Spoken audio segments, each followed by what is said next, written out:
Olá, boa noite a todos e todas. Sejam todos e todas bem-vindos e bem-vindas a mais um evento, de paradigmas culturais. E esse evento que é super especial, que a gente vai falar aqui de culturas indígenas. Então, hoje, dia 1º de setembro de 2025, o programa de pós-graduação em Memória e Acervos, o PPGMA, e o Grupo de Pesquisa Economia Política da Comunicação e da Cultura, o EPCC, que é registrado no CNPq, no Diretório dos Grupos de Pesquisa e chancelado aqui pela Fundação Casa de Rui Barbosa, realizam esse evento híbrido e ao vivo. Então, qualquer coisa que vocês forem falar aqui, gente, está sendo transmitido. Isso, por um lado, é muito bom, para todo mundo aí experimentando.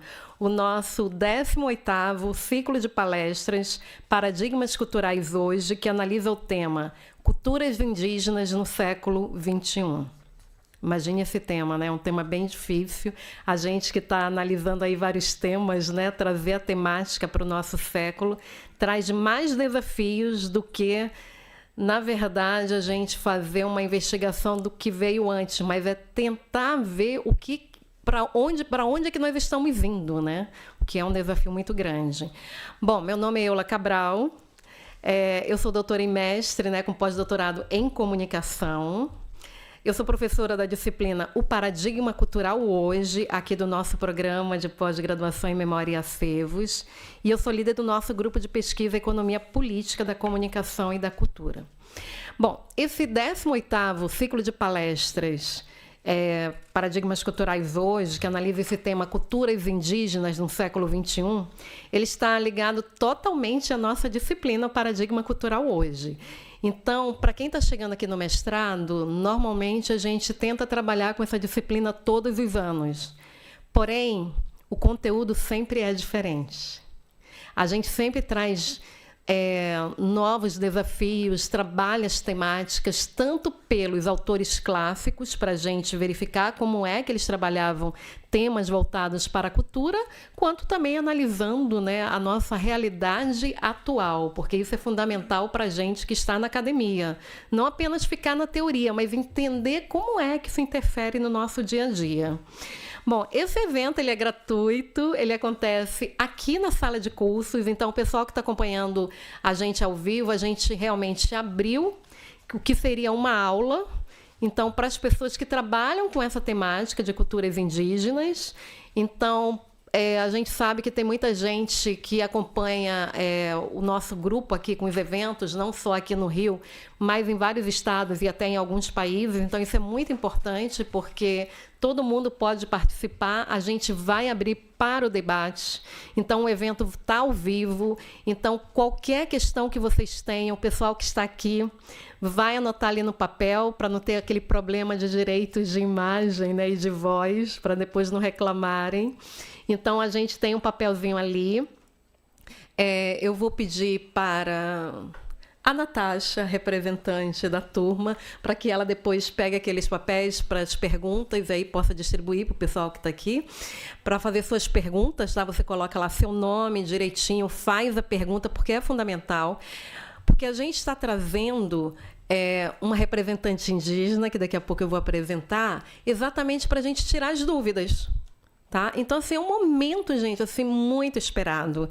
Então, você poder falar de teorias e ter alguém que representa e que está ali podendo te responder é muito importante. Tá? Então, é importante aqui que todo mundo participe. Para quem está no Rio e quiser participar aqui com a gente está aqui na Rua São Clemente, 134, aqui no bairro de Botafogo. Inclusive, já fazendo propaganda do mestrado, em breve a gente vai ter um edital, para fazer uma nova seleção para quem quiser estudar. Esse mestrado aqui na Casa de Rui Barbosa, ele é gratuito, até porque nós somos uma instituição pública federal ligado ao Ministério da Cultura, onde nós trabalhamos com cultura, ensino e pesquisa. E por falar em pesquisa, como eu falei com a Thalita antes, nós abrimos hoje o edital para pessoas que queiram trabalhar conosco em alguns projetos da instituição. Então, pessoas graduadas, pessoas que estão fazendo sua graduação, pessoas que já têm mestrado, pessoas com doutorado.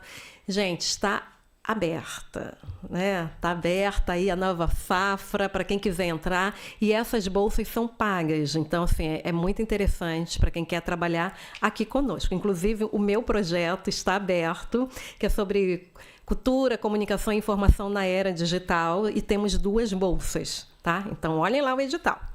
Mas o objetivo aqui do ciclo de palestras Paradigmas Culturais hoje é entender essa importância das culturas indígenas. E antes de nós passarmos para a nossa convidada, eu trouxe alguns pontos aqui para a gente já ir refletindo, até para vocês irem acompanhando também o que a Marita vai falar, e também como é que nós registramos essa questão indígena. Então, o primeiro dado que eu vou trazer para vocês é da própria Unesco. Tá? Então, se a gente pegar os estudos que a Unesco, que é a Organização das Nações Unidas para a Educação, a Ciência e a Cultura, que é uma agência ligada à ONU, que é a Organização das Nações Unidas. Então, para quem vê aí jornal o tempo inteiro, né, que está falando da ONU, que tem a sede ali nos Estados Unidos, né, que o próprio governo americano não estava deixando ali a comitiva toda, né, dos palestinos irem para uma reunião da ONU. Então, essa Organização das Nações Unidas, que representa ali vários países, que está como sede nos Estados Unidos e também tem uma outra sede em Genebra, tá? Ela defende tanto os direitos culturais das pessoas, como vários direitos. Tá? Então, questão do patrimônio. Então, assim, é uma organização que é super importante que a gente comece a pesquisar e entender o que vários países estão acordando entre eles. E o Brasil, ele faz parte da ONU. O Brasil, inclusive, ele é signatário de vários documentos, várias legislação internacional.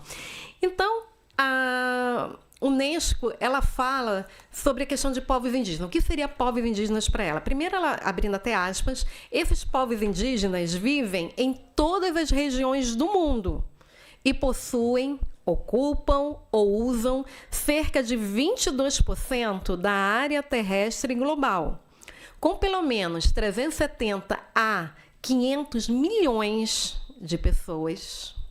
Representam a maior parte da diversidade cultural do mundo. As populações indígenas falam a maioria das cerca de 7 mil línguas do mundo e representam 5 mil culturas diferentes. Os povos indígenas de todo o mundo compartilham problemas comuns relacionados à proteção de seus direitos. Muitos povos indígenas continuam a enfrentar a marginalização, a pobreza extrema e outras violações dos direitos humanos. Agora, se a gente sair lá da questão global e olhar para o nosso país, o que nós temos para falar sobre os indígenas? Então, olhando aqui para o Brasil, a gente fez um censo em 2022 que foi feito ali pelo IBGE, que é o nosso Instituto Brasileiro de Geografia e Estatística. Ele mostra que, em 2022, o número de indígenas residentes no Brasil era de 1.693.535 pessoas, o que representava 0,83% da população total do país na época. É importante ressaltar ainda que o IBGE, em 1991, colocou lá na classificação de cor ou raça, no censo demográfico, o termo indígena. Isso só foi em 91, tá, gente? Para vocês terem ideia, lá em 1872, lá nos levantamentos demográficos que eram feitos aqui no Brasil, eles utilizavam o termo cabocla, que era voltado para quem estava ligado à raça indígena. Mas o que é um indígena para o IBGE? Na metodologia que foi usada pelo IBGE, indígena é uma pessoa que se declara indígena ou índia. Essa classificação se aplica aos indígenas que vivem em terras indígenas e aos que vivem fora também dessas terras consideradas, né, não consideradas indígenas, né? Ou seja, aquelas pessoas que vivem fora também desses locais. A partir desse conceito que foi adotado pelo IBGE, nós vamos ver alguns pontos também que foram trabalhados nesse censo. Então, Antes de entrar ou falar mais um pouco sobre o censo, alguns dias, exatamente no dia 28 de agosto de 2025, o IBGE ele fez um novo documento chamado de Estimativas da População. E ele registrou hoje que nós temos 5.471 municípios. Isso é fundamental, tá, gente, para todo mundo aqui que trabalha com pesquisa. O que significa na prática? Que nós criamos mais um município, um pequeno município ali em Mato Grosso, chamado de Boa Esperança do Norte. E se a gente leva nessa conta também dos 5.471, o Distrito Federal, tá? E também o Distrito Estadual de Fernando de Noronha. Nesse censo de 2022, lá no IBGE, quando a gente tinha ali registrado 5.470 municípios, nós verificamos que no censo eles detectaram que aqui no Brasil, desses 5.470, 4.832 municípios tinham indígenas. Isso é muito interessante, porque a gente está falando da maioria dos municípios aqui do Brasil. E isso é super importante para a gente, porque a gente tem que entender que nós estamos falando dos nossos familiares, dos nossos amigos, dos nossos colegas. Então, neste censo de 2022, conforme os dados que eles levantaram da FUNAI, que é da Fundação Nacional do Índio, né? A gente precisa falar também sobre isso, eles registram que se a gente for pensar em terras indígenas, então eles colocam lá, nós temos terras declaradas, terras homologadas ou regularizadas. E até o dia 31 de julho de 2022, tá, gente? Conforme o censo, nós tínhamos registradas 573 terras indígenas no Brasil. Esse também é um dado para a gente ficar ali registrando. Então, o IBGE, ele registrava que, abre aspas, no Brasil, pensar grupos étnicos implica em considerar a relação de seus membros com o Estado, ou seja, com o governo, tá? Quando a gente está falando de Estado, a gente está falando de governo federal, governo estadual, governos municipais. É o Estado. Enquanto ente capaz de reconhecê-los como grupos e responsável pela mediação do seu acesso a direitos coletivos, como território e políticas. Então, se a gente for pensar, uma outra questão que o IBGE levanta, e aí eu vou abrir aspas também, ele fala o seguinte: a produção e divulgação de informações de qualidade sobre populações indígenas são essenciais para garantir a elaboração e a execução de políticas públicas. Por quê? Porque essas políticas públicas precisam ser adequadas às necessidades dessas populações. Mais que isso, essas ações, porque quando a gente está falando de políticas públicas, a gente também tem que se voltar para as ações. Elas vão incorporar a agenda internacional da qual o Brasil faz parte. Tá? Então, a gente precisa sempre fazer essas relações. E aqui, é claro, considerando, então, esses estudos, tanto da Unesco quanto do IBGE, quando nós falamos o termo indígena, estamos falando de povos originários. Ou seja, aquele povo que veio antes dos outros. Tá? Então, estamos falando também de etnias, de povos e de culturas. Então, para entender essas culturas indígenas, nós temos uma convidada aqui super especial, tá? Que está aqui ao meu lado, que é a Marita de Umauaca. Marita de Umauaca. Ela também é conhecida como Maria Farfã. Ela é ativista, ela é cantora, ela é compositora, ela é curandeira do povo Omaquaca. Falei certo? Omaquaca. Marita já cantou em palcos internacionais, em territórios indígenas de Abya-Yala, certo? Abya-Yala, gente, é o termo de origem Cunã, eu também saí pesquisando, óbvio, né? De origem Cunã, que as organizações e povos indígenas adotaram para se referir ao continente americano, que tem como significado terra viva. Esse termo, Abya-Yala, é utilizado como símbolo de identidade cultural e um ato de descolonização. Esse termo ele substitui o nome América. e ele reflete a visão dos povos indígenas sobre o território, enfatizando a ligação entre terra, cultura e soberania, essa tríade. A Marita, ela registra que, é claro que a gente pesquisou, né? Que ela já andou desde o Alasca, gente, até a Terra do Fogo. O que é a Terra do Fogo? É um território que é dividido entre a Argentina e o Chile, levando a sua música e a sua mensagem e também organizando retiros e encontros para diversas comunidades para promover modos de vida resilientes, baseados no Sumar Causai, é isso? Que é o termo em Quechua que significa bem viver ou vida boa e harmoniosa. A Marita de Umauaca, ela é embaixadora cultural de Jujuy, isso, uma província do noroeste da Argentina, fazendo divisa com o Chile e a Bolívia. Quem quiser conhecer esse local, gente, eu pesquisei, é uma terra muito bonita, tá? Ela fica a 1.500 quilômetros de Buenos Aires. Ela tem realmente belezas naturais e históricas, que é formada por colinas multicoloridas. Então, imagine aquelas montanhas, aquela sequência de várias cores. Pois bem, essa terra. E tem vilarejos pitorescos e o deserto de sal. A Marita, ela luta em prol da preservação e difusão da rica tradição de o seu povo Umauaca, também conhecido como Omaquaca. É um grupo de povos indígenas que habitam principalmente a região de Tilcara e Umauaca, na província de Jujuy, na Argentina, lá na quebrada de Umauaca, nas bacias dos rios Grande, Lavaraim e São Francisco. Esses povos também são encontrados nas regiões de Venta, Iruia, Lipeio e Bermejo, que fica lá em Salta, e Tarija e Merreiro, que fica na Bolívia. Como a área de quebrada de Umauaca era passagem de caravanas e migrações, vão anotando aí, hein, gente?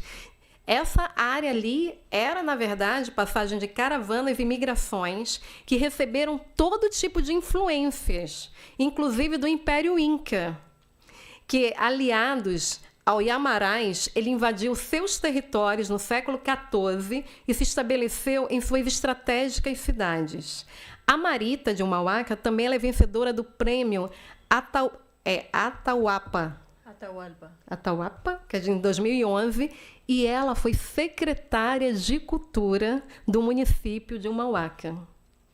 Tá? Então, tem várias questões aí que a gente vai entender melhor, né, para falar da questão das culturas indígenas. Marita, mais uma vez, seja bem-vinda aqui. Para nós realmente é um prazer, porque assim, a gente vai falar de culturas indígenas e você traz todo esse contexto, não só local, né? Mostrar realmente que são culturas indígenas, né?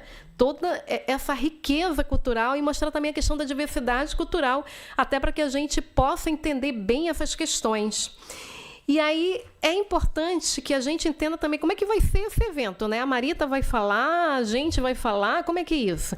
Então, para o pessoal que está aqui, para quem está aí na internet também, a Marita fala primeiro, ela vai explicar, falar um pouco sobre as culturas indígenas, também toda a experiência que ela tem, a vida dela, né? Que é fundamental para a gente entender.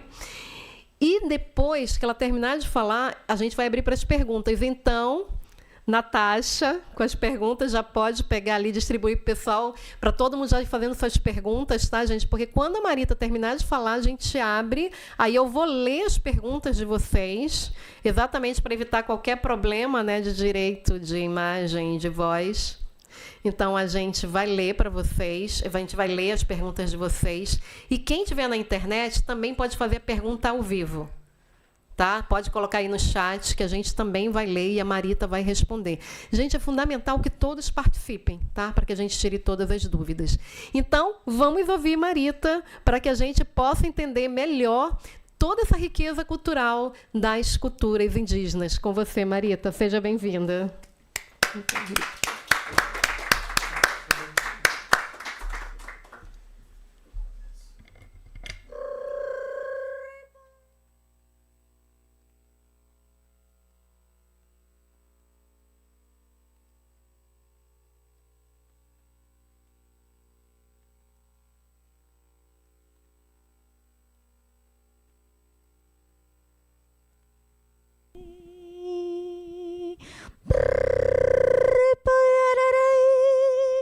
Darai, darai, darai, repoi, dai, dai. Repoi, darai, dai, dai, dam. Rai, da, da, da, da, da, da, da, da.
Imainalia Kasanki, Aileen Chisi, Aileen Tuta, Sutika Kusilia, Marita de Humahuaca, Sutiwan, Risica Cani, Argentina Caminchichipac, María Farfancani, agradeciendo a los 4 vientos, a las 4 direcciones, 4 elementos, as autoridades da Casa, Fundação Rui Barbosa, a professora Eula Cabral, a toda a equipe de pesquisa sobre economia, política e comunicação da cultura. A nossa espiritualidade, no termo de falar de culturas, é principal. E para nós chegar com uma mensagem do Condor, uma mensagem das montanhas, uma mensagem de nossa terra, que é a terra que nos habita, né? Eu trago a voz do povo Humahuaca, da quebrada de Humahuaca, no norte da Argentina, e me apresento no Brasil como parte do caminho dos meus ancestrais, um caminho maior, um caminho dos ancestrais dos povos indígenas da Via Yala. Nosso continente, como bem falou, chamado América, mas nós sabemos que somos o território de vida. A terra que anda, como falou Atahualpa Yupanqui. Chamar que somos a Via Yala é um ato político, espiritual. É um horizonte dado pelo povo Cuná, de Panamá e Colômbia. E essa fala nos lembra de terra viva, terra madura e terra pronta para florescer. Quando falamos de Via Yala, nós reconhecemos na unidade do continente, mais além das fronteiras coloniais e fragmentações. Os movimentos indígenas da Via Yala em todo o continente levantam nossas vozes dos Andes, com nossos povos quechuas e aimaras, mantendo a memória da rebelião de Bartolina Sisa, Tupac Katari, Tupac Amaru, Micaela Bastidas. Na Mesoamérica, uma América Central, com os povos maias, zapotecos, mistecos e tantos outros que sostêm a terra pela língua e cosmovisão que ainda é falada mesmo em cada território, e até o linguagem espanhol, ele fica tudo mudado com as línguas ancestrais que são faladas no dia a dia para referir qualquer coisa. Aqui no Brasil, esses povos isolados do Amazonas, até os povos que hoje estão aqui nessa sala, e os povos que habitam todo esse corpo que ficou falando uma língua que faz essa fronteira com toda essa Via Yala, mas que nós sentimos essa pertença nesse povo brasileiro. Então, falar de Yanomami, Guajajara, Javante, Ticuna, entre mais aqui, Tupinambá, tanta coisa que nos traz essa memória do que a gente é também, de algum jeito. Então, o que nos leva nessa união de falas é ser parte, que nós nos sentimos verdadeiramente parte da terra. Além de nossas línguas, a fala dos movimentos é maior, porque o movimento não só leva nosso andar, ele leva a água, a terra, os pássaros, o fogo, e leva os nossos espíritos para nos juntar. Então, nós somos memória do que tudo isso que foi feito e até o presente que a gente está vivendo hoje, fazendo também essas trocas de ideias e apresentando nossa cultura, sabendo também que estamos num território muito rico culturalmente e que a gente tem também vontade de ouvir toda essa história que o povo cuida aqui no Brasil.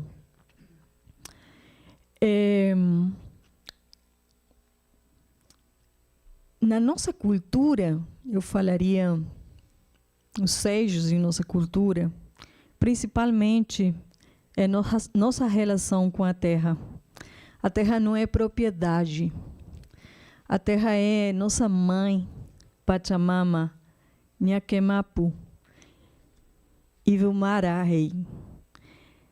De aí nascem festas que têm cantos nas nossas sembras, nos calendários de os círculos da terra, né? Porque a gente canta nas cerimonias como canta a terra, como cantam os pássaros, como canta a chuva, como canta tudo o que acontece nesse roteiro que a terra faz, nessa conexão absoluta que a gente tem. Nossa espiritualidade, para nós tudo é vivo, tudo tem uma vibração. As montanhas, os rios, o vento, o mar. Cada ser tem espírito e nós fazemos uma relação com respeito nesses seres, nessa vida que cada coisa tem. A comunidade é principal também para nós. A vida não se entende separados. A vida é todos juntos. A criança de nossos filhos, a economia circular, a espiritualidade, todo é coletivo. Isso atravessa dos ailos andinos até os povos amazônicos. As línguas originárias. Cada língua é uma visão do mundo. E cada palavra não é um termo assim curtinho, ela é uma imensidade. Tem um monte de coisas lá dentro para falar, por exemplo, de Munay, o amor, que não é só o amor, é uma coisa muito mais grande do que o amor fala, né? Então, o Quichua, o Guarani, Nahuatl, o Maia, Aymara, Ticuna, todos esses são patrimônios vivos de nossa humanidade. A arte é memória, o canto, a dança, a narração, os tecidos, a cerâmica, a pintura corporal, tudo é sagrado e ao mesmo tempo cotidiano. Nós moramos com esse jeito de olhar para a nossa vida como um fato cultural do dia a dia, né? Até o jeito das comidas que a gente tem, os temperos, a forma que a gente faz a comida, isso também é tudo a si mesmo cultural. Então, na nossa musicalidade, tem muito tecido e encontros nos territórios. E eu estou falando porque tive a sorte de sair da minha terra, mas também, às vezes, eu falo, ai, gente, por que eu saí da minha terra, né? Porque isso também é um tipo de sentir indígena. Eu vou com a minha terra a cada lugar que eu vou, mas lá, quando eu chego nesses morros de cores, nesse ar puro, lá em cima dos 2.500 metros em cima do mar, gente, o sol gigante, o céu azul, as estrelas na minha mão, sabe? Eu não tenho como descrever tudo isso que eu sinto quando eu estou lá no meu território, né? E eu acho que qualquer pessoa nascendo num lugar acha esse lugar maravilhoso, né? Porque a gente se conecta mesmo com toda essa imensidade que tem do lado. Então, sair de uma huaca é uma sorte, mas também uma dificuldade. Mas agora eu vou falar da sorte que eu encontrei esses cantos dos meus irmãos Hopis, Lakotas, Mexica, e eu quero trazer aqui uma lembrança, né, de essas rodas de cantos, esses cantos que são cantos de muita força para a luta. E aí as vozes que a gente fala se encontram num território para um outro. É como se fosse um tecido que a gente fez. Assim, tipo, muito tempo atrás, parece que a gente levava esses cantos e nós compartilhávamos eles. E aí a gente ficava cantando e dançando, sabendo que esse canto era, por exemplo, para fazer essa força para a luta, né?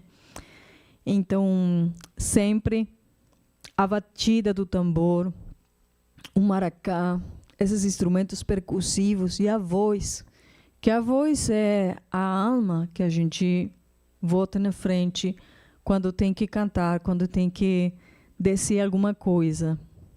Então, agora eu vou trazer uma música que é para uma roda de homens e uma roda de força para sair a caçar, né?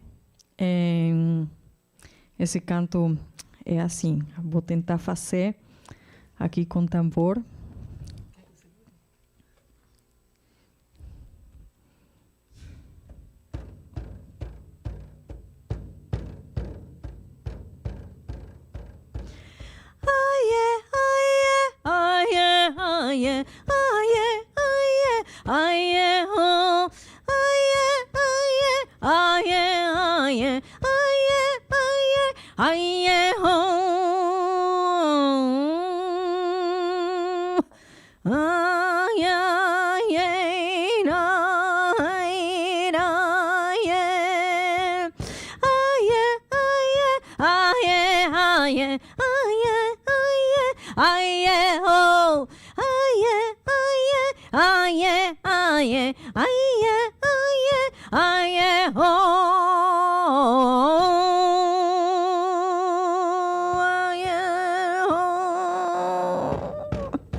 essa espiritualidade muito tempo, né, na roda, cantando perto do fogo, trazendo essa força para sair numa terra que ninguém sabe que vai achar lá na frente, né? Um jaguar, leão. Que será que a gente encontra lá na frente? Mas precisa de força, porque precisa se alimentar. Era um outro tempo quando a gente saía quilômetros e quilômetros para comer e para viver, e não comia só um dia, comia vários dias, meses, né? A gente sabia conservar a carne dos animais com sal, e aí a gente comia muito tempo, né? E a verdade é que todos os nossos povos são povos do milho, pueblos del maíz, que a gente sabia fazer milho. Então, a gente cuidava do milho para comer milho e carne de vez em quando, né? Agora isso mudou e também mudaram nossos jeitos, nossas doenças e muita coisa, né? O Brasil, quanto Peru, na Argentina, eu falaria até Bolívia, Equador, tem um canto que eu conheci quando era criança pela voz da Mercedes Sosa. Mas quando eu cheguei aqui no Brasil no ano 2010, ouvi pela primeira vez do povo Runicunin cantando o mesmo canto, só que na sua língua ancestral. Depois de lá, ouvi em Quichua lá no Peru. Gente, eu falei, como assim, né? E eu acho que vocês já sabem do que estou falando. O canto é essa pauta que nós temos para compartilhar. E até o movimento Tercer Malón de la Paz, do que eu sou parte, né? Nós também fizemos uma nova letra para cantar essa música de cura, essa música de força, né? Então,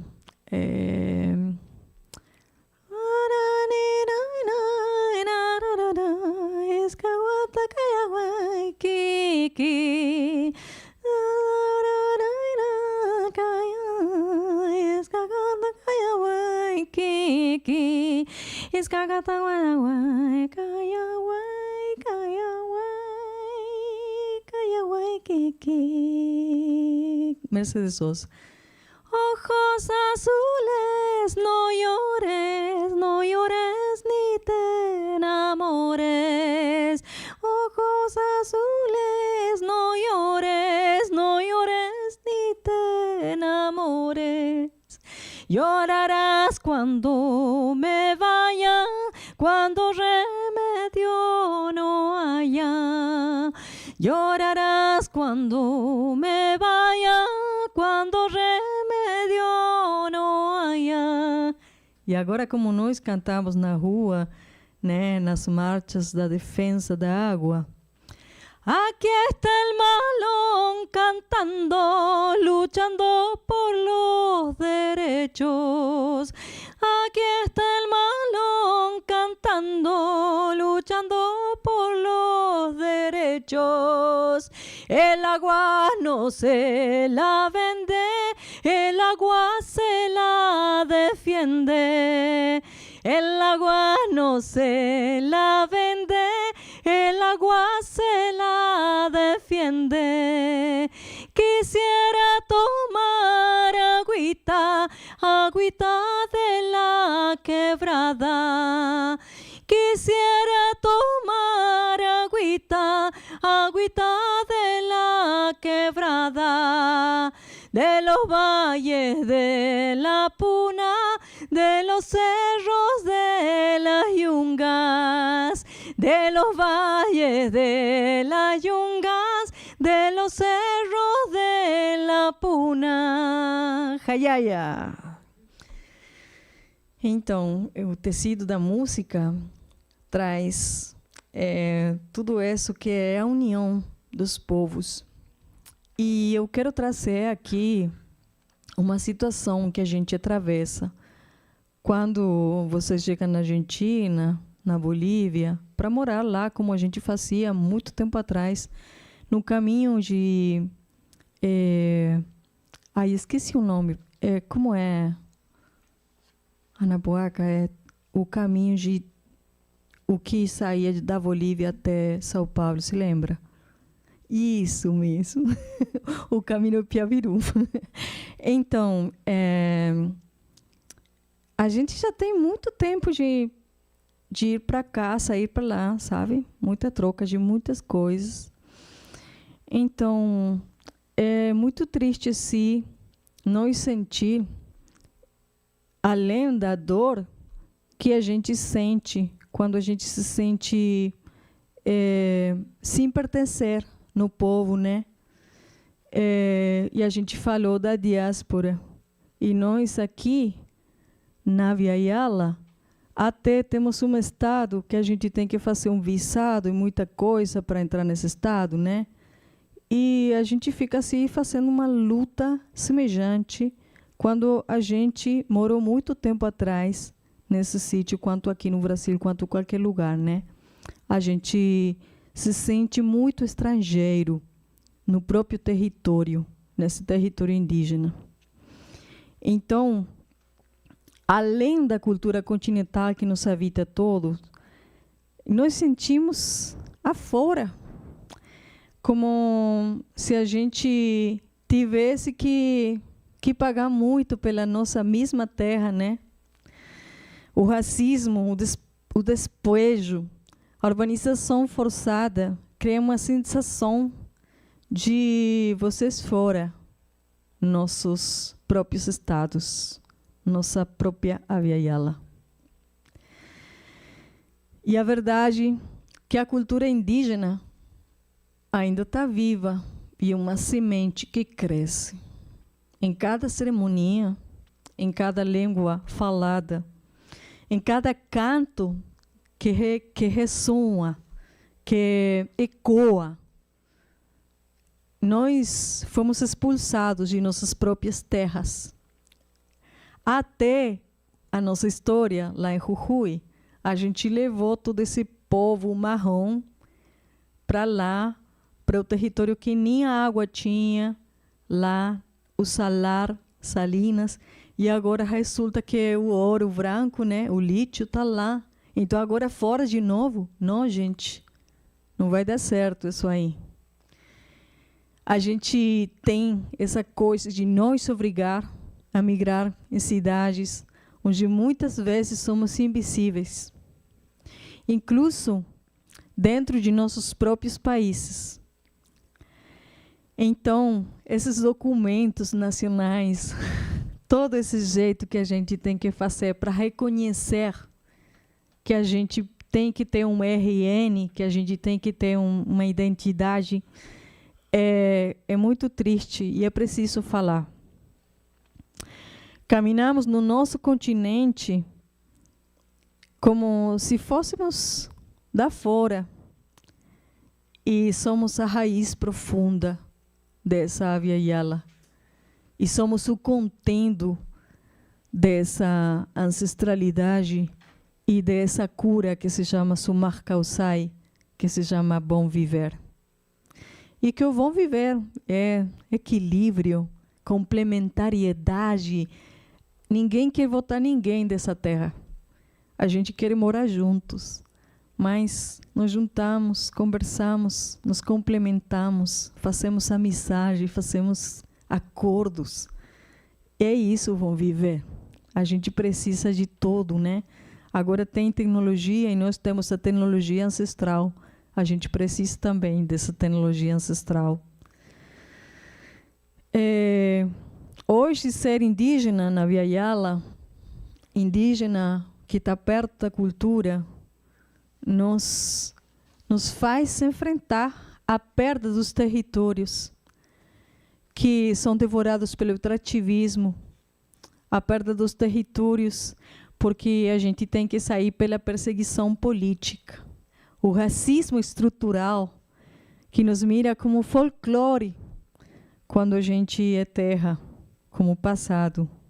A crise climática que ameaça diretamente quem vive em relação íntima com a terra. Mais além de suster a esperança, manter as línguas vivas, música, comida, o jeito de nós, transmitir a espiritualidade, reinventar nossas formas de comunidade, incluso nesses contextos urbanos. A gente tem essa visão de ser semente para o futuro. Nós sejamos que esse futuro tem que ser juntos. E também temos esse coração aberto para ouvir, para trocar e para fazer uma força, que acho que o planeta mesmo está precisando dessa força de todos juntos. Nossos movimentos não são só resistências, são propostas para a humanidade. O Bom Viver é um projeto civilizatório, alternativo, nascido nos nossos povos muito tempo atrás, mais de 15.000 anos atrás.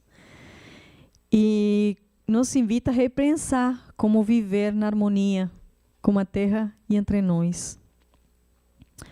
Por isso, aunque pareça que vivimos na diáspora, dentro de nossa própria Via Yala, o certo é que estamos sempre em casa, porque onde caminhamos, levamos a nossa memória, os nossos ancestros, a força da comunidade, a força da natureza, da Pachamama, que somos nós. Muito obrigada.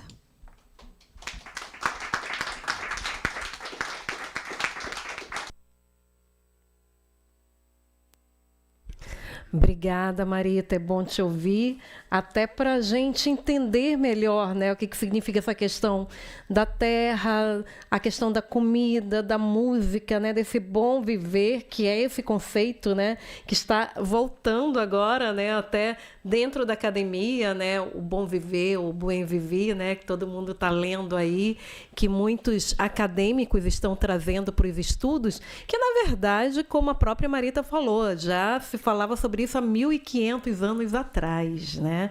E a gente está resgatando, parece que é algo novo, quando, na verdade, sempre foi algo que foi trabalhado e que veio diretamente, né, dos próprios indígenas, o que é importante para a gente entender.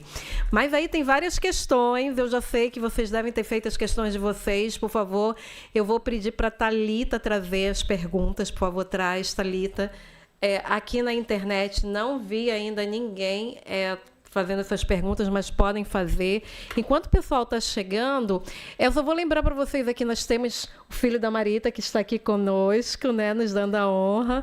Temos também o Anapuaca, que está aqui conosco, gente.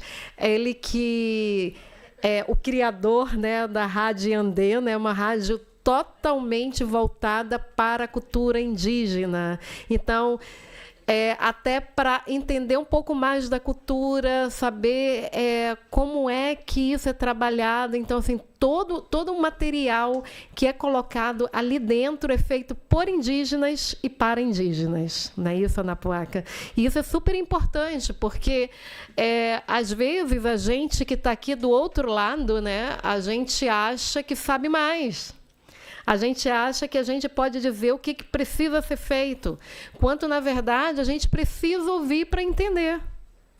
Que foi exatamente, que a gente estava conversando com a Anapuaca antes, agora a Unesco acabou de aprovar, né, a Anapuaca, um novo documento aí para falar sobre as culturas indígenas, mas, para isso, ela chamou os indígenas.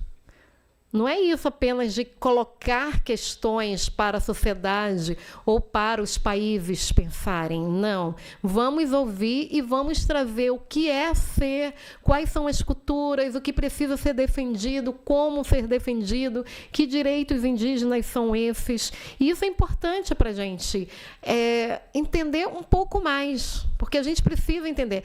Então, quando a gente fala, por exemplo, da questão da cultura indígena, o que é o indígena? O indígena é aquele que vive aldeado. Não, não é. Tá? Então, até para dar um exemplo para vocês aqui pensarem,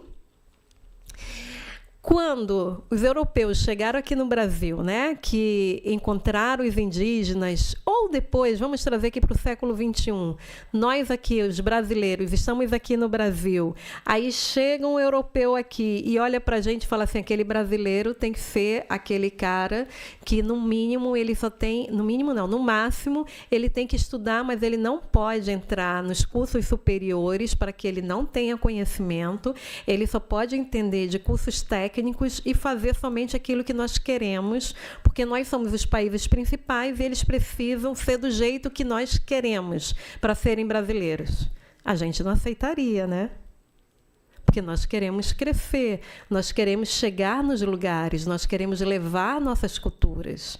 Não vamos deixar de ser brasileiros a partir do momento que nós ganhamos mais conhecimento ou que nós vamos a outros lugares. Nós continuamos brasileiros, vivendo numa comunidade ou vivendo em outros lugares. Nada muda. Não deixamos de ser brasileiros. Com os indígenas, a mesma coisa. Se eles estão ou não numa terra indígena, jamais deixará de ser indígena. Se o indígena quiser fazer uma graduação, um mestrado e um doutorado, ele tem direito. Até porque, a gente também estava falando antes, aqui no Brasil nós vamos começar a trabalhar com universidades indígenas. E já estamos torcendo, né, para que essas universidades indígenas, além dos alunos indígenas, tenhamos professores indígenas. Por quê? Porque nós temos indígenas com mestrados e doutorados. Então, por que não?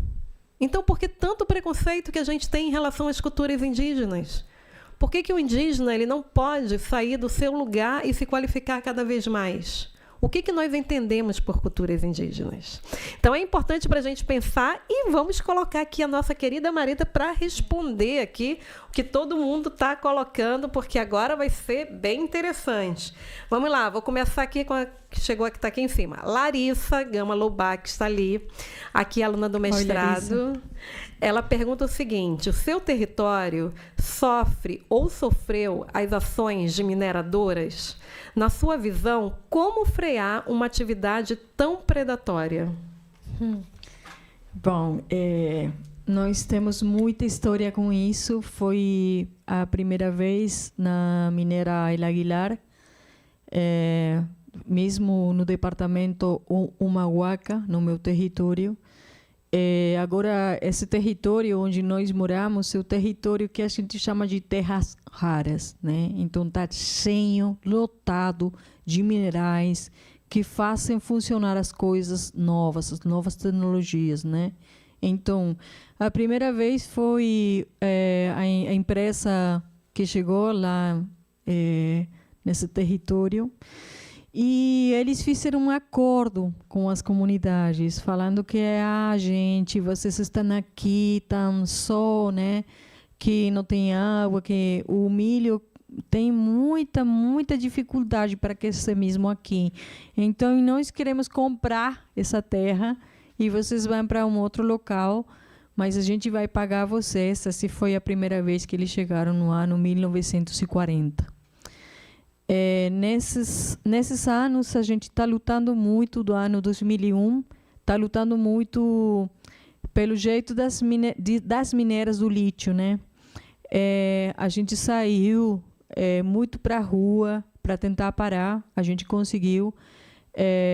Procuramos advogados, procuramos também outros enlaces, mesmo com a ONU, mesmo com muitos órgãos internacionais, para apoiar o que a gente está falando, né? Que a gente já é levado para um outro território e a gente fica nesse território e nós achamos que é mesmo a Pachamama que nos deixa lá para cuidar desse território. Então, a gente está fazendo uma luta muito grande já há um tempo atrás de cuidado da água, que é o principal, né? Nesse momento, temos também muitas empresas internacionais tentando pegar a água, que é a água das cuencas hidrográficas, né, que está embaixo. Eles tentam pegar toda essa água para fazer pesquisas e, a verdade, é uma luta que a gente faz todos os dias, mas temos muitas pessoas, mesmo da comunidade, que estão se preparando como advogados e tudo mais, para defender o território e os direitos dos povos indígenas, que é o principal para nós. É na luta, na rua. Maravilha. Eu vou aproveitar a pergunta do Emanuel, que é do Consulado da Bélgica, que está aqui. Primeiro, ele agradece. E tu estás falando de minerador, então vou pegar essa questão dele. Quais são as suas expectativas para a COP30 em Belém? É possível que as populações primárias do mundo se unam ou se organizem para realizar seus desejos e demandas? A verdade é que essa é uma questão que a gente está agora mesmo falando para... Boa noite. Então, está tentando chegar nessa COP30. Agora abriu uma possibilidade, né, pelo um órgão que é do Mercosul. Então, estamos fazendo, né, essa possibilidade de chegar para falar e para apresentar. Porque a verdade é que nós sabemos que a gente não vai parar dessa questão de tecnologia, né? E se a tecnologia é boa, como a gente vai se complementar nessa coisa boa, né? Como o nosso território não vai ser devastado e como nós não vamos ficar tudo cheios de câncer, cheios de doenças, né? Porque se a gente pega a água, como nós moramos, quanto nossos animais e plantas, né? Não é somente que nós pensamos das pessoas, o território somos todos nós. Os animais e as plantas também contam quando a gente fala do território de vida. Então, é preciso falar mesmo aí para a gente tentar fazer entender às pessoas que tudo tem que ser mais em calma, porque a gente precisa de ter essa possibilidade de complementariedade com o planeta. Mesmo no tempo da pandemia, gente, como parou todo esse jeito da capa de ozônio, como se restabeleceu tanta coisa, com todo mundo ficando dentro das casas, os voos que não tinha todo dia um voo para todo lugar, né? Foi muita coisa boa. Eu acho que também tem que ser tudo isso falado e tudo isso tem que ser estudado para a gente ter possibilidade de morar juntos e fazendo também essas viagens, mas com um pouco mais de consciência ambiental. Deixa eu só aproveitar, Marita, porque eu também estou acompanhando essa COP30, e a gente vê que existem alguns grupos indígenas que estão se organizando, tá, para defender as suas questões. Eu acho que é isso que o Emanuel até trouxe bastante, né, para a gente refletir. A partir até da tua experiência, porque tu és uma ativista também. Então, como é que vocês estão trazendo as questões para esses representantes? Porque assim, a gente está acompanhando ali em Belém que, de repente, através de eventos específicos, até trazendo a cultura em si, estão tentando chamar a atenção. Mas, ao mesmo tempo, aqui no Brasil, por exemplo, a gente tem um Ministério de Povos Indígenas, né?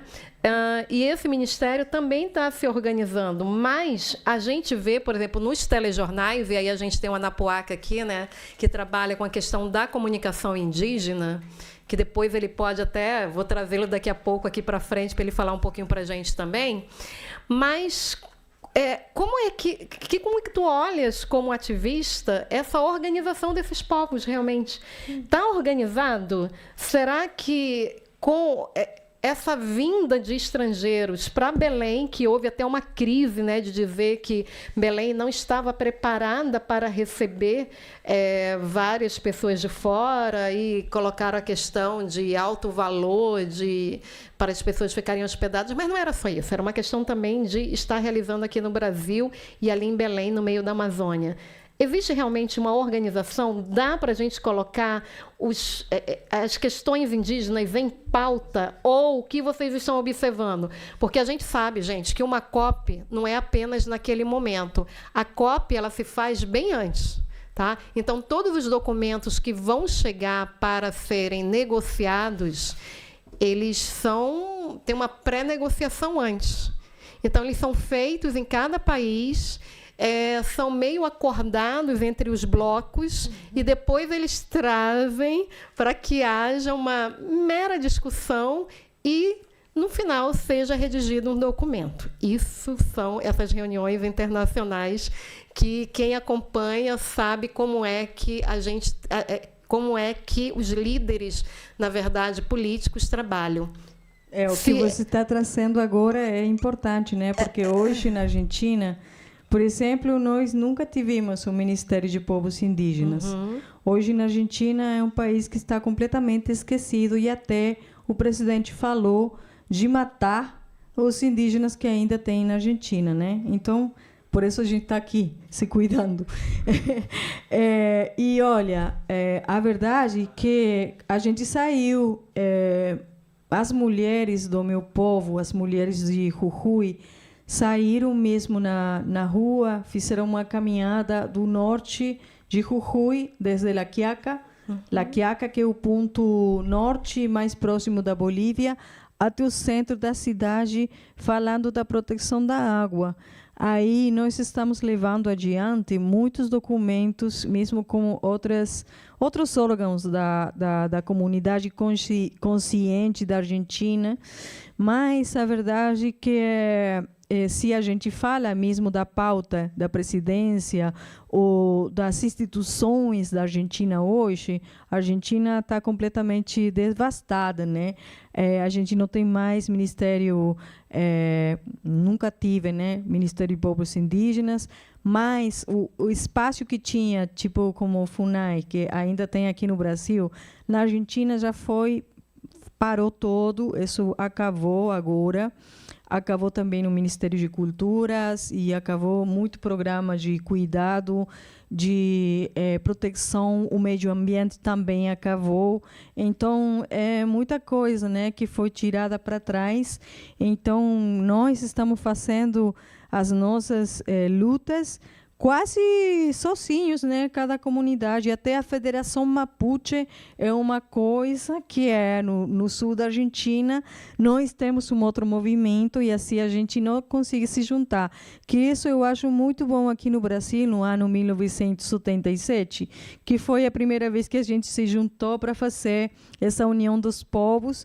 E aí eu acho que é um ponto histórico para a nossa Avia Yala também, porque foi no ano 1994 que a primeira vez a nação argentina reconheceu que nosso território tinha indígenas, né? Muito tempo depois do que aqui do Brasil já tinha até um órgão feito pelos mesmos povos indígenas, né? Então é ainda muita coisa que acontece na Argentina. O jeito da discriminação no nosso país é muito grande, mais grande ainda do que o Brasil. É triste, mas é desse jeito. Então, pelo que tu colocaste, não existe ainda, então, assim, uma coisa super organizada para levar a pauta. Vocês estão levando quase que isoladamente para que seja sejam defendidos aí todos os direitos culturais indígenas. Gente, isso é super importante até para a gente também, né, entender e poder levar isso adiante, porque estamos falando de nós mesmos, né? Então, vamos prestar atenção nisso. Mas eu quero entrar aqui, a Naidilane, ela traz, que é aluna também do nosso mestrado, ela pergunta, para além das lutas territoriais, como é que você avalia as iniciativas governamentais, e aí fora a Argentina, né? Colocando, porque a Argentina, como ela colocou aqui, né, acabou ali tanto com o Ministério da Cultura, de Defesa do Meio Ambiente, indígenas. Então, como é que você avalia essas iniciativas governamentais quanto aos direitos básicos, atualmente, entre aspas, tão necessários aos povos indígenas de todos os continentes? Como é que a gente pensa os governos? Como é que eles deveriam se envolver? E aí ela coloca mais uma questão, a questão da religião, porque a gente fala muito de religiões afro, né? Mas como é que você avalia a falta de políticas culturais mais próximas que possam garantir a difusão da manifestação de vida e de repasse do conhecimento nas narrativas e também no campo da oralidade? Então, tanto a questão de políticas voltadas, né, para a questão da religião indígena, quanto também para a questão do envolvimento, né, das políticas governamentais para os direitos básicos dos povos indígenas. Muito obrigada, Eliane. Então, que pergunta mais boa. A princípio, Naidilane. Então, Naidilane.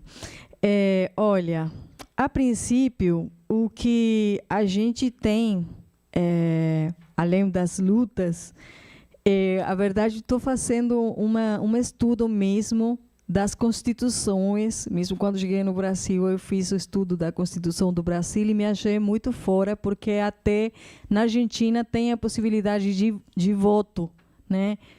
Quando você chega na Argentina, 2 anos depois de morar na Argentina, você pode votar. E também, tanto presidente como vereador, como tudo.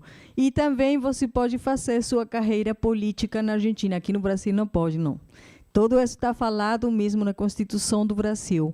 E assim tem todas as falas das constituições, quanto a Constituição que eu adoro, que é a do Estado Plurinacional da Bolívia, que agora está em risco.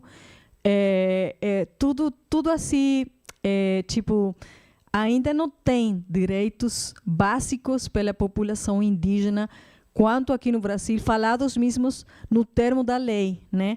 Quanto aqui no Brasil, quanto na Argentina. O máximo que a gente tem é lá na Bolívia e no México.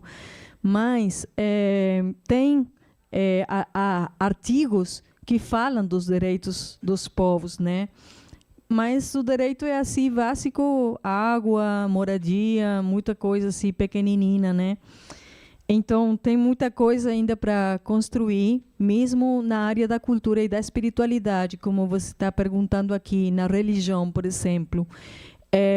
Eu acho assim, aqui no Brasil, é uma gravidade imensa que a gente tem, né? De esquecer o nosso princípio de unidade com o planeta, que nós, nos Andes, temos muito forte isso aí, e a gente não considera, mesmo tem que ir à Igreja Católica, porque é um jeito que a gente votou, mas está aí, né? Não é que a gente, né, não faz assim um tipo de reverência mesmo na religião católica. A gente é Pachamama mesmo e sabe que a sua religião está nas cerimônias ancestrais e está no nosso poder de comunicação com o sol, com a lua, com as estrelas, com tudo mais, né? Então, aqui no Brasil, eu acho assim, um risco muito grande que tem desse Deus que a gente fala, que até eu acho que muitas vezes quando falamos de nosso olhar indígena, quanto o olhar indígena do budismo, né, é muito similar, porque a gente sempre pensa que vai voltar. Então, se você vai voltar, faça bem, porque amanhã você vai nascer de novo.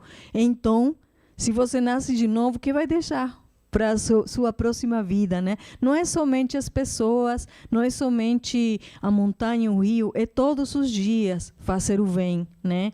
E eu acho assim, tipo, esse Deus que fala às vezes de seus pecados e culpas e tudo mais, para nós não existe, né? Para nós é nossa própria consciência de fazer as coisas bem, né? Então, é assim, tipo, para nós é importante ter as possibilidades de continuar falando, porque não temos agora um tipo de concordo de culturas ancestrais para fazer tipo uma bíblia de culturas ancestrais, né? Eu acho que daria muito tempo para fazer, mas essas possibilidades que hoje eu tenho aqui para falar com vocês, quantas pessoas que estão no YouTube e tudo mais, é importante para olhar uma outra forma de vida, uma forma que fale de fazer bem, se mirar a quem, né? Mas fazer bem, e não só bem para outras pessoas, sino para tudo o que você tem do lado, né? Essa forma de vida de respeito. Falando aí da questão da ancestralidade, nós temos 3 perguntas aqui. Eu vou colocar de cada uma até para você responder com toda calma. O Márcio Pimentel, aqui daqui da Fundação Casa de Rui Barbosa, ele que está entrando brevemente no mestrado, né, Márcio? Vai tentar de novo esse ano e vamos lá. O Márcio ele pergunta o seguinte: qual é a melhor forma de inserir nos povos sul-americanos uma ideia de ancestralidade em comum, de um sentimento de comunidade e de pertencimento?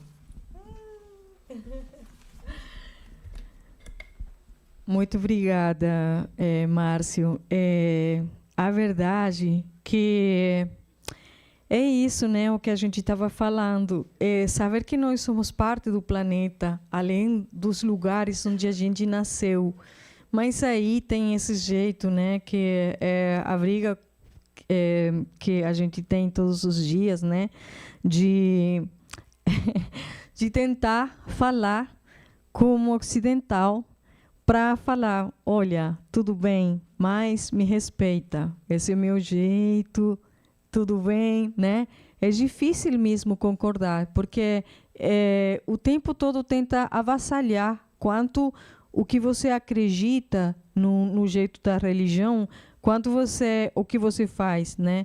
Tudo o que a gente faz não tem um sentido, não tem assim, tipo, uma força além da ancestralidade que a gente tem. Então, essa ideia em comum é trazer também uma ancestralidade de 40 mil anos atrás, né? Quando a gente... As investigações falam, mas aí temos agora, né? Eu acho que foi em Tucumã, né, Tupac? Se lembra? Foi na região que nasceu Mercedes Sosa que encontraram que já moravam pessoas 20 mil anos atrás. Então, cada vez as investigações vão mais atrás, mesmo aqui nesse território, Abya-Yala, quanto lá em África, que eu achava assim, há 40 mil anos todo mundo estava lá, o mundo começou a se esparcir pelo mundo todo. Mas aí é tipo essa possibilidade de nós encontrar aqui mesmo, na Uipala, falando que nós somos povos que estamos juntos, né?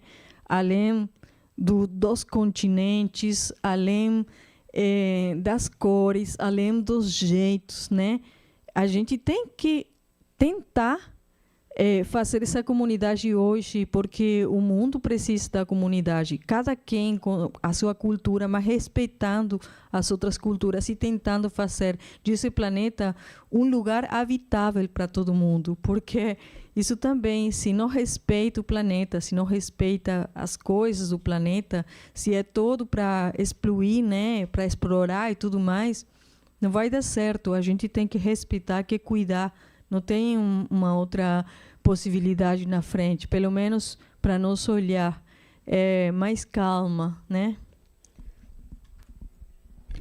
Vamos lá. A Thalita de Souza, que está aqui, a nossa aluna do mestrado, ela pergunta o seguinte: Marita, para você, qual é a maior dificuldade de se manter a memória, a cultura do seu povo na atualidade?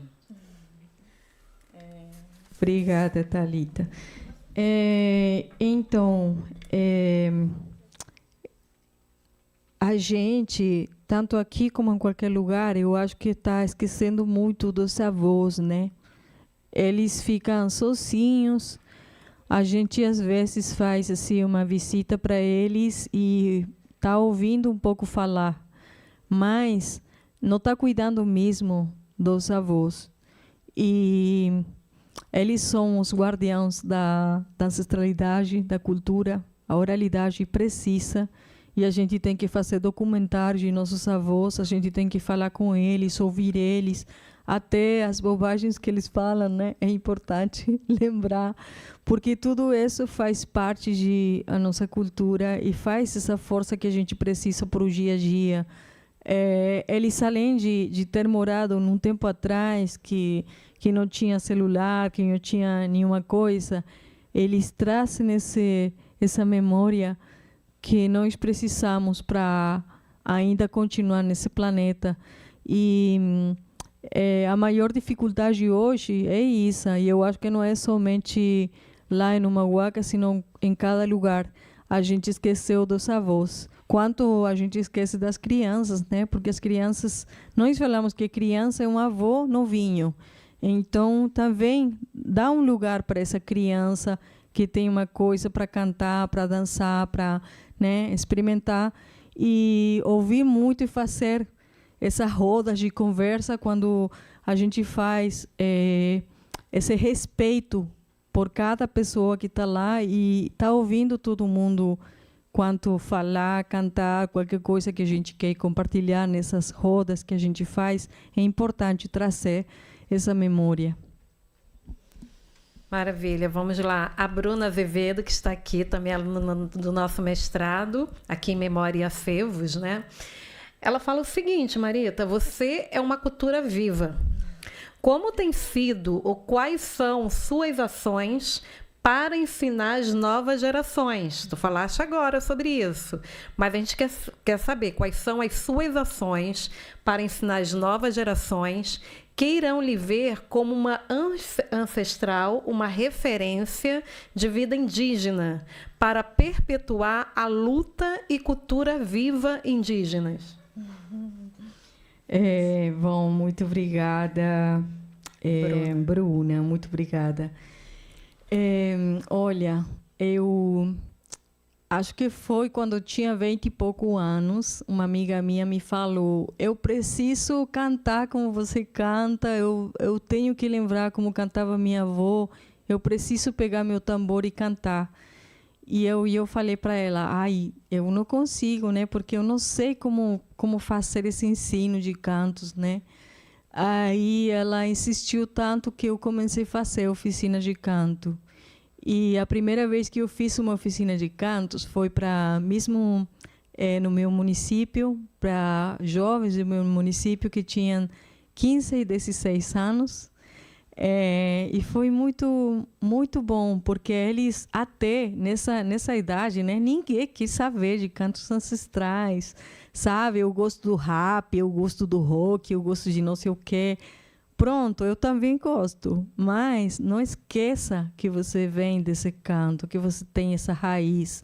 Então, eu comecei a fazer esses cantos e até aqui no Brasil já fez, lá na Bahia, acho que eu fiz aqui também no Rio, Brasília, São Paulo. E eu gosto muito porque toda pessoa se encontra com os cantos ancestrais, porque todo mundo tem avô. Então, lembrar essa possibilidade de cantar sem idioma mesmo, a possibilidade de expandir o corpo e o espírito para uma voz, e essa voz fica sendo assim, tipo, o tecido, quando nós juntamos essa turma para fazer as oficinas de cantos ancestrais. E eu acho que talvez isso poderia ser um tipo de legado que a gente está fazendo aqui, mesmo aqui no meu filho, né, que ele gosta mais do rock argentino, que eu também adoro, até ele toca samba, mas ele também canta nossas músicas e foi assim uma surpresa para mim ouvir ele cantar. E é isso, né, o dia a dia, a gente crescer e ouvir as pessoas cantando suas músicas e encontrar também sua força ancestral, sua raiz nessas músicas dos avós, né? E por falar em legado, gente, a Marita está aqui no Rio, né? Nós tivemos a sorte, né, de ela vir para cá e poder vir falar com a gente. Mas ela vai estar falando ali dia 6 de setembro em São Paulo. Inclusive, ela está dando um curso, né? Ali pela Secretaria Municipal, é isso? Não, eu vou fazer uma palestra de memórias das lutas indígenas e também falando do Dia da Mulher Indígena, que é o 5 de setembro, na memória de Bartolina Cissa, uma liderança aimara, que esse dia foi o dia que ela foi assassinada, né? Então, a gente lembra dela, foi mesmo aí que nasceu na Bolívia, mas isso se expandiu numa reunião que a gente teve, acho que lá no México, e a gente falou que falaria mesmo dessa data para toda mulher indígena do território da Avia Yala. Então, é um compromisso grande que a gente assume, né, também, de trazer as nossas lutas, nossas lideranças. E hoje, que a gente está fazendo também esse presente, esse hoje, que nós chamamos de Caipacha. É importante viver hoje e lembrar hoje do que passou para também ter um futuro, né? É importante falar, é importante nos encontrar com toda essa memória para ter um futuro, para olhar na frente. Então, muito obrigada a todos vocês. A verdade é que, para mim, também é uma grande oportunidade de trazer a fala do povo Omauaca, meu povo, e as perguntas de vocês. E tomara que a gente consiga chegar nessa COP30, porque é verdade, a gente está fazendo já muita coisa para trazer os projetos que nós temos de cuidado do ambiente, mas também tem muitas dificuldades na Argentina para conseguir chegar. Mas, quem sabe, a Pachamama nos leva aos lugares que a gente tem que estar. Então, agora estamos aqui. E eu acho que essa roda também dá para fechar cantando, né? Mas a gente não vai fechar ainda não, peraí, eu quero chamar o Anapuaca para cá. Eu quero aproveitar, gente, porque o Anapuaca, ele voltou há poucos meses da França, tá? Na rodada que eles fizeram na ONU para falar sobre direitos indígenas. Então, já que ele nos brindou de vir hoje aqui para este evento, vem aqui, Anapuaca, por favor, sente aqui ao lado da Marita. Antes da gente cantar, Marita, vamos aproveitar.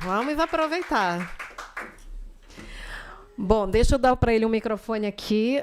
A gente conversou bastante, gente. Eu não sou uma pessoa egoísta. Eu vou trocar com vocês, compartilhar com vocês todas as informações também. Então, eu queria, Anapuaca, te pedir a você para falar um pouco sobre essa questão de como é que a ONU está trabalhando, ali, principalmente dentro da Unesco, essa questão do indígena, esse novo documento que foi feito, como é que estão sendo colocadas essas culturas. Por favor. Se apresenta antes um pouco para o pessoal te conhecer também. Gente, tem um evento que nós fizemos com a Anapuaca faz pouco tempo, assim, acho que uns 2 anos, né? Não sei, não lembro, que ele veio falar sobre a Rádio Yandê, que é essa rádio que é ouvida, né, aí pela internet. Você, quem não conhece, pode colocar aí, sintonizar. É feita por indígenas e para indígenas. Mas como assim na internet, por indígenas e para indígenas? É porque traz todas as etnias, representa todo mundo que está ali. E isso é muito importante, porque é um espaço também onde o indígena está, onde todos nós estamos. E aí, só para vocês também saberem um pouquinho, quando a gente estava lá em cima, os dois estavam trocando ideias ali, músicas, utilizando aqui a internet, como é que a gente pode modular uma música, como trabalhar uma música. Gente, isso é fundamental, é o uso das novas tecnologias também para a cultura, para a memória. Então, é importante que a gente entenda, que a gente saiba e que a gente também valorize também todo esse conhecimento e como é que a gente se apropria. Sabe daquele conceito que a gente fala muito de democratizar? É se apropriar, né? Um dos desafios é a apropriação das novas tecnologias. E isso eles estão fazendo muito bem, e isso é importante para nós. Então, Anapuaca, fala um pouquinho para a gente, se apresenta, fala um pouquinho dessa questão da Unesco, como é que está se trabalhando essa questão das culturas indígenas. Boa noite a todos. Eu estava fazendo de tudo para ser esquecido ali no... Já estava até me encolhendo. Eu sou Anapuaca Tupinambá, né, Muniz Tupinambá Ranranran. Eu sou comunicador, sou empreendedor, sou o cara chato das redes há muito tempo. A Rádio Yandê vai fazer 12 anos. Nem parece para mim, porque todo dia eu tenho uma tatuagem aqui no braço. Não dá para ver, mas assim... eu acordo muito em cima desse braço. Isso quer dizer assim, eu tenho que lembrar todos os dias meus objetivos de vida. Aos 6 anos de idade, eu perguntei por que nós não tínhamos mídias indígenas. Eu tenho 51 anos. Só tive essa resposta aos 40 anos de idade. Trabalhei com várias tecnologias possíveis, todas mesmo. Posso dizer aí, eu vou dizer que eu trabalhei e atuei diretamente.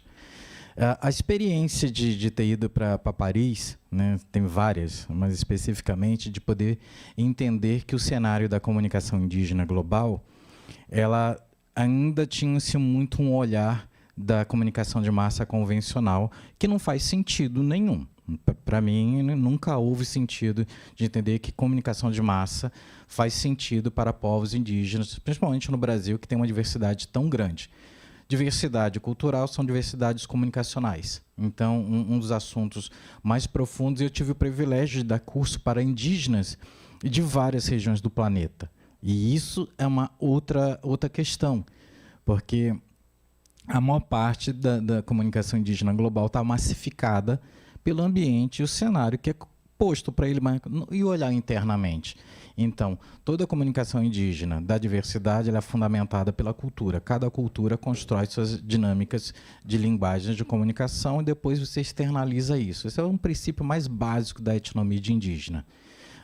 E na discussão, eu não iria para Paris, quem me conhece saberia que eu teria que ter uma treta com alguém. Eu tretei logo com a diretora-geral de comunicação da Unesco. Tá? Mas pelo fator dela ter dito na minha cara, com todo o francês bonito dela, que etnomídia indígena parecia uma ficção. Né? Um cara que estava, sei lá, 10 anos fazendo comunicação conceitual com a população indígena, dos povos indígenas do Brasil, com uma diversidade muito grande, com experiência desde os, sei lá, 7, 8 anos de idade, na comunicação, por andar um país inteiro. E claro que eu afrontei, você vai ter que provar que isso não é uma ficção. Né? A gente até constrói hoje literatura ficcional. Eu estou escrevendo, né? Agora em outubro eu tenho um HQ que estou lançando sobre esse ambiente, que é Tecno Yang, que é uma inteligência artificial indígena nesse ambiente. Na verdade, era até uma outra história, que era Tecno Yang e a sociedade queer indígena, mas eu fui censurado pelo patrocinador. E aí vai ter uma outra HQ, que é só falando da sociedade queer indígena, mais 18, capa lacrada na banca de jornal. Né? É meu desejo. E aí você estava falando sobre a ocupação das mídias, a gente estava trocando uma produção de uma música que ela me apresenta e eu vou utilizar a inteligência artificial para construir os frames baseado na história, qual o estilo ainda vai ser uma surpresa, e com a maior felicidade vou trabalhar com ela, vou trabalhar com o Tupac, porque vai ser o cara que vai editar, eu vou jogar nos peitos dele, tipo, isso é problema teu, como é que vai ficar depois de editado. Mas construir comunicação, construir dinâmica, é se apropriar dessas linguagens, ferramentar e transformar em luta. Para mim, não é transformar em produto comercial convencional, porque senão não faz sentido. Então, a gente só acompanha o ritmo da maré, mas não aceita a maré como também um gerador de energia. Né? Entender que o movimento gera energia. Então, assim, eu fico muito feliz, primeiro, de vir, né? Ouvir a Marita, como eu disse para ela, hoje eu ia tirar o dia de folga, poderia ter visto lá da minha casa no híbrido, mas preferi vir aqui, vê-la e acabar encontrando também parentes. Tem a Thalita ali, né, indígena, Chico do museu.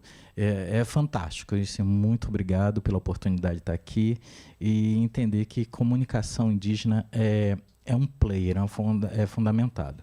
Se eu falo sobre a questão da COP30, isso estava me incomodando ali, é entender que a maior parte das ações que vai haver na COP30, feito pelo Ministério ou Mistério dos Povos Indígenas, minha posição, né, aceito sobre isso, me processem, é uma questão muito fechada, é núcleo, é panelinha. Então, assim, a maior parte da população indígena brasileira não está dentro desse contexto, não vai estar e nem vai conseguir colocar suas pautas. Está muito centrada, está muito fechada a partidarismo, né? Partidos, grupos específicos e dinâmicas que, às vezes, você olha e fala, gente, é showtime, né? É um grande espetáculo. Eu tenho esperança que os indígenas que não estejam dentro da panelinha governamental do chapa branca, vá sim, se manifestem, fechem mesmo Belém, transforme aquele ambiente insustentável para os políticos, para a politicagem global do greenwash, que é o que jogaram a COP30, tipo um problema das últimas COP, jogaram para o Brasil, tipo, resolvam um problema da 29. Então, as dinâmicas que vão acontecer lá vai ser extremamente caótica. tanto que eles, sei lá, eu acredito que ninguém que vai dos grandes embaixadores, os grandes governos, vão beber a água do rio de lá, porque não vão comer o peixe de lá, porque tem o mercúrio, lá está contaminado, então está ruim mesmo a coisa. A questão da dificuldade, da questão do alimento, vai ser muito caótico, né? Moradia, tá tudo, a moradia temporária vai ser um caos. Mas eu espero que a população indígena de todo o país, de alguma forma, consiga chegar, seja com vaquinha, seja utilizando qualquer método para chegar e se posicionar no off, né, outside da politicagem indígena que vai estar lá e da política indigenista que também está presente dentro desse ambiente. Não dá para também deixar isso do lado de fora. Então, pensando em notícia, em comunicação, existe todo um caos que está tendo seu greenwash, está ficando bonitinho, está lindinho, mas é muito mais que COP30. Sei lá, na COP35, 40, 50, ainda vamos estar com esses problemas, até porque é um lugar que ainda a gente está debatendo sobre a questão do meio ambiente e sustentabilidade. Na foz do Rio Amazonas, a gente vai ter extração de petróleo. Então, assim, não faz sentido o que está acontecendo lá, ou na própria Amazônia, ou os próprios biomas, né? Não é só amazonizar o país, né? É sertanizar, caatingar, pampear, atlanticar. Se é para gerar verbo de ação, a Amazônia ela não está sozinha. Também o reverso do movimento está em outros biomas. Então, os próprios Cerrado entender sobre isso, que a população indígena que estão nos outros biomas, eles são os efeitos de impacto reverso que também vão gerar proteção na Amazônia. Então, não dá para só olhar para a Amazônia. Com todo respeito que eu tenho para a população amazônica, desde os ribeirinhos, até os extrativistas que vivem de alguma forma legal e outras populações originárias, eu vejo que temos um caos eminente, mas a gente não tem que ficar refém do Estado, do Chapa Branca, das organizações ministeriais, do próprio Ministério dos Povos Indígenas e as organizações indígenas que estão ligadas diretamente a ela, né, que eu chamo organizações de letrinha, mas na prática, os indígenas das bases, dos territórios, que vendem suas galinhas, fazem suas farinhas para poder chegar no ATL e que agora, de alguma forma, tem que fazer um maior esforço também para poder chegar a Belém, para se representar junto com seus povos, porque não é só o Ministério, não são essas organizações que estão recebendo muitos fundos internacionais para levar a população para um showtime, para fazer espetáculos, também para gringo ver. É um momento da onde essa população vai chegar lá e dizer assim, nós existimos, nós representamos e queremos ser respeitados. Como disse a minha parente aqui, dizendo assim, respeito, queremos respeito. Acho que é só isso. Eu tenho duas questões. Eita, vamos provoquei lá. Onde eu não devia. A primeira questão é assim, a gente está falando, tu trouxeste a COP30, tá? E tu falaste da questão de como que o governo está se posicionando. E agora eu vou trazer a Rádio Yandê. A Rádio Yandê, ela é feita de indígena para indígenas. Corretíssimo. Como é que esse conteúdo sobre COP30, preservação, levar todas as questões que nós temos aí sobre preservação do meio ambiente, direitos humanos, as culturas indígenas, como é que vocês estão trabalhando esse conteúdo com os povos indígenas? Primeiro é pensar no protagonismo, autonomia, né, na construção dos conteúdos e das informações, de poder falar coisas que o próprio cenário convencional não fala. A gente não é pautado, nós somos pautadores. Sim. Essa é a grande diferença. Se você olhar hoje, porque assim, a Rádio Yandê tem o stream, que é o áudio, conteúdo, e tem o portal de notícias, que é o que nós escrevemos. Se você olhar nossos conteúdos, está totalmente fora, né, outsider do jornalismo indígena comunicacional. Porque a maior parte das mídias indígenas brasileiras só pautam o governo ou pautam suas organizações. Então, são mídias de representação institucional. Ela não tem uma amplitude. Vamos botar assim, você vai ver uma mídia de povos indígenas que não vai dar porrada no governo, porque está todo mundo envolvido diretamente ao governo.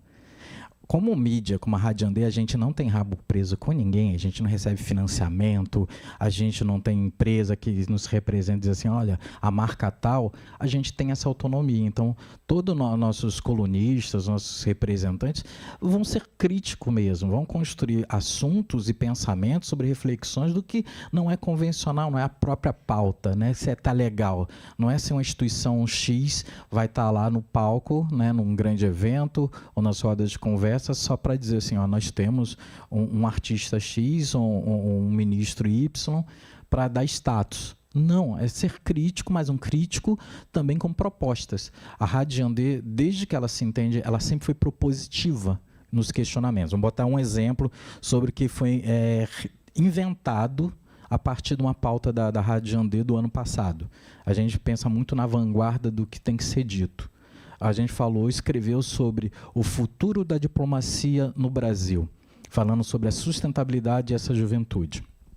Beleza, a gente escreveu, falou bastante sobre isso, questionamos e geramos propostas desse local de ter uma juventude diplomática. Nesse ambiente, a gente está falando de Itamaraty, a gente está falando do Rio Branco, e aí pegaram a nossa pauta, transformaram numa política, num programa dentro do Itamaraty, junto com o Ministério dos Povos Indígenas, utilizaram o nosso texto e não deram crédito sobre o que nós trabalhamos, e agora temos, sei lá, 30 bolsas que foram dadas para indígenas para serem diplomatas, pensando na sustentabilidade. Blá, blá. É tão lindinho, porque eu vou olhando ali, quando você pega a matéria, é a mesma coisa.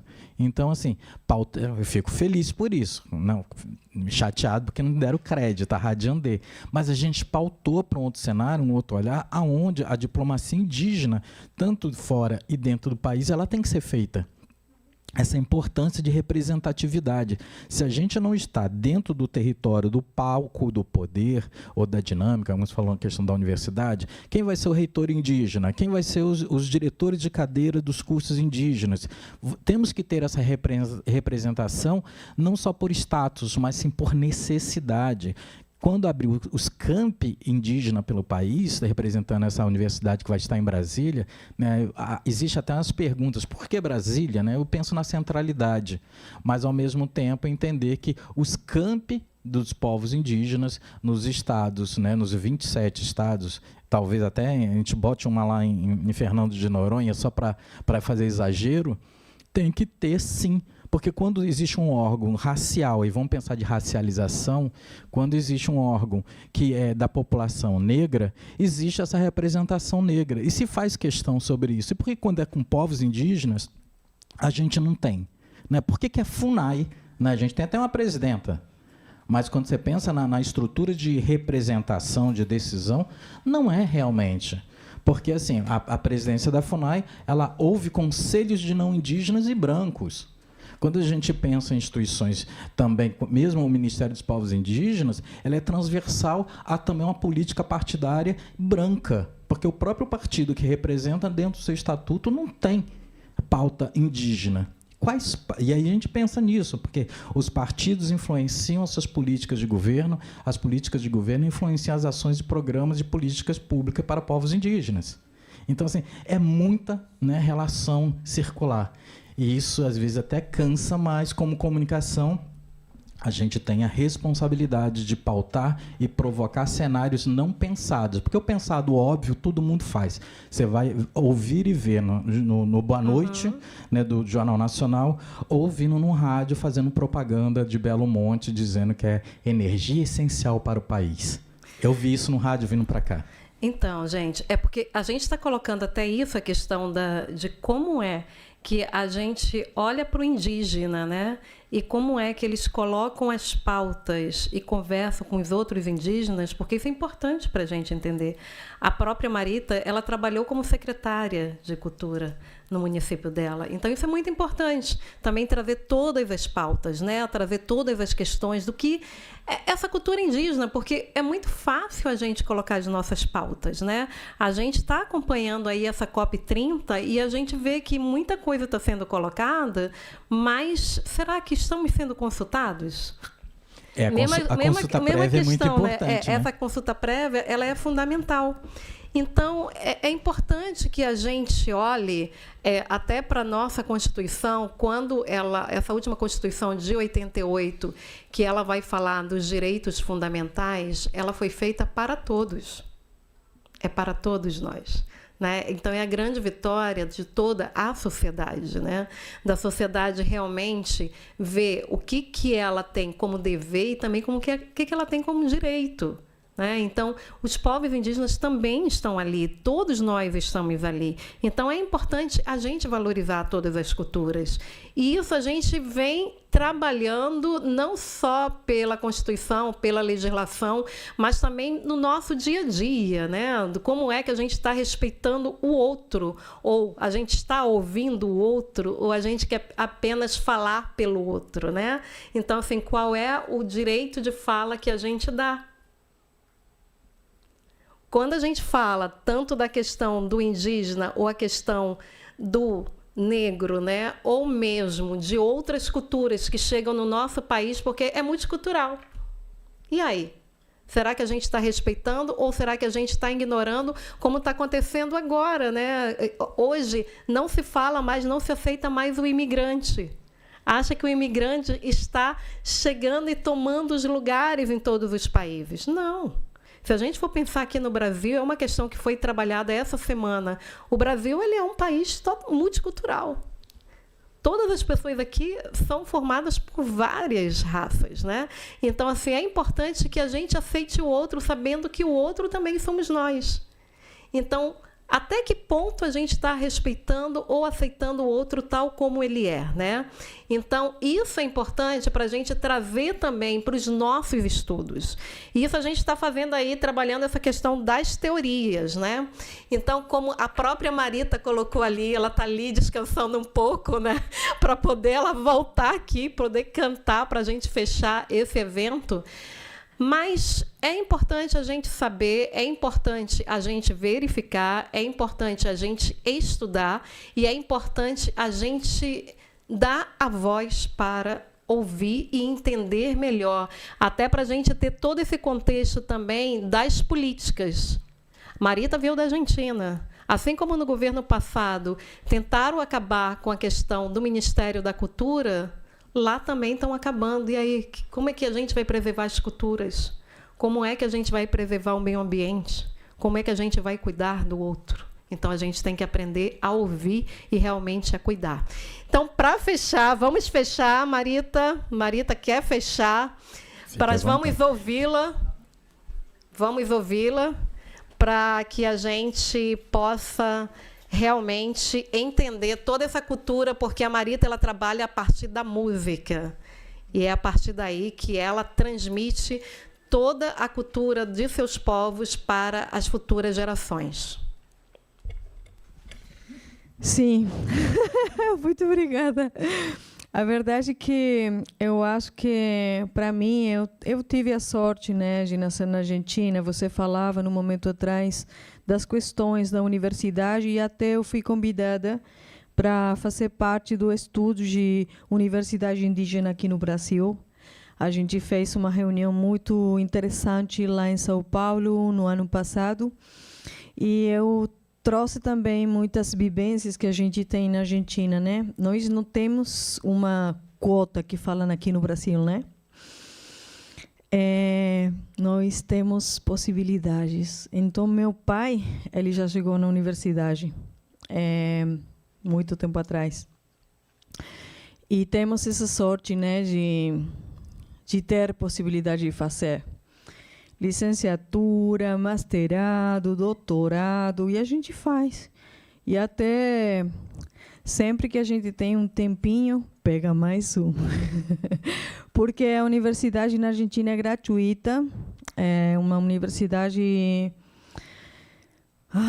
muito, muito boa, com muita gente que se preocupa mesmo em cada área. Em Jujuy temos muitos profissionais indígenas que são nossos professores, nossos chefes de masterados e doutorados, né? E mesmo nas áreas da história, quanto antropologia e tudo mais, A gente é muito capacitado nas áreas dos direitos.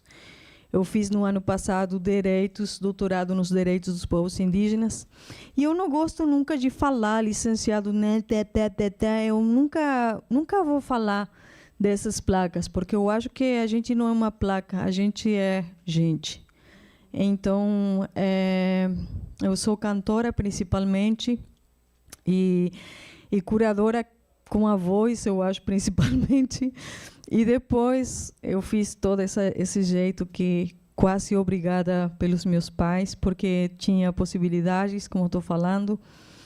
E, sim, a gente sofre muita discriminação mesmo na universidade, mas a gente consegue.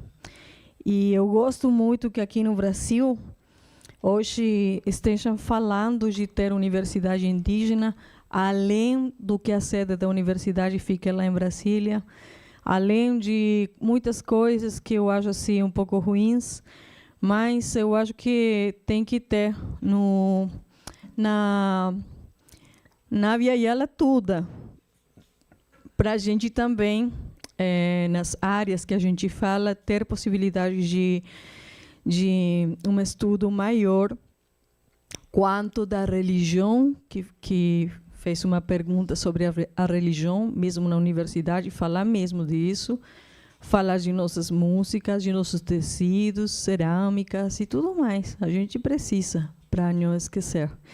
E saber que tudo isso é parte de nossa própria vida, que nós somos uma cultura viva, porque a gente está levando essas pautas e essas falas em cada lugar onde a gente vai. Então, agradeço de novo a todos vocês a presença.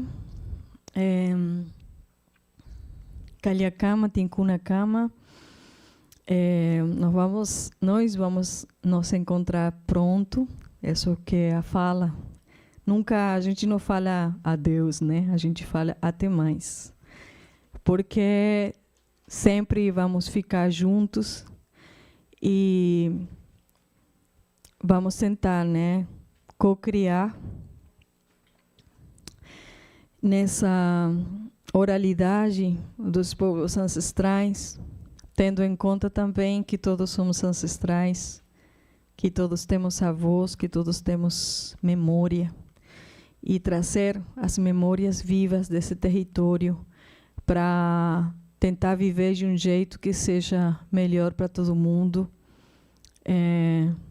no âmbito do Sumarcausai, do âmbito do bom viver de cada comunidade do planeta. Então eu vou convidar vocês a cantar uma música que eu fiz que se chama Sumarcamanha, na língua aimara. E ela fala de bom viver, e é muito simples, Lara lara ira ira ira, lara lara ira ira, lara lara ira ira ira, lara lara ira ira. E ora todos. Lara lara ira ira ira, lara lara ira ira, lara lara ira ira ira, lara lara ira ira. Soy un punto en la trama del tejido universal. Cada especie, cada ser es parte de la comunidad. Siente eres yo y soy tú, tejido en dimensión. En este espacio-tiempo, una intensa vibración. Sumarcamanha, vivir en comunidad. Sumarcamanha, soy porque somos unidad. Sumarcamanha, vivir en comunidad. Sumarcamanha, soy porque somos unidad. Lara lara ira ira ira, lara lara ira ira, lara lara ira ira ira, lara lara ira ira. Y palmas. Lara lara ira ira ira, lara lara ira ira, lara lara ira ira ira, lara lara ira ira.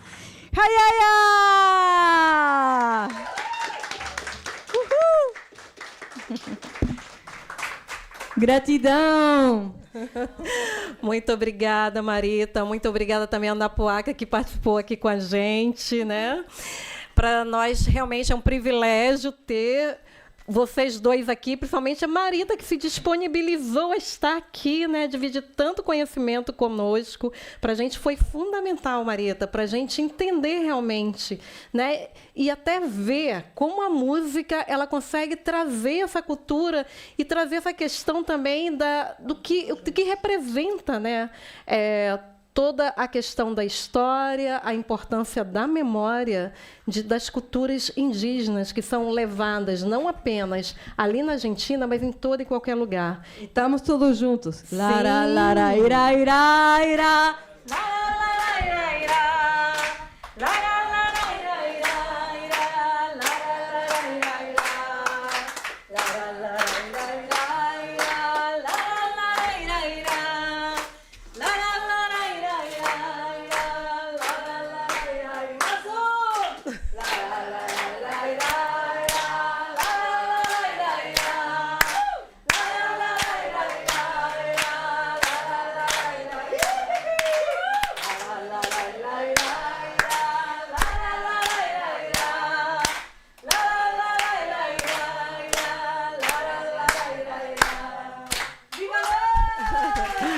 Obrigada, gente. Boa noite.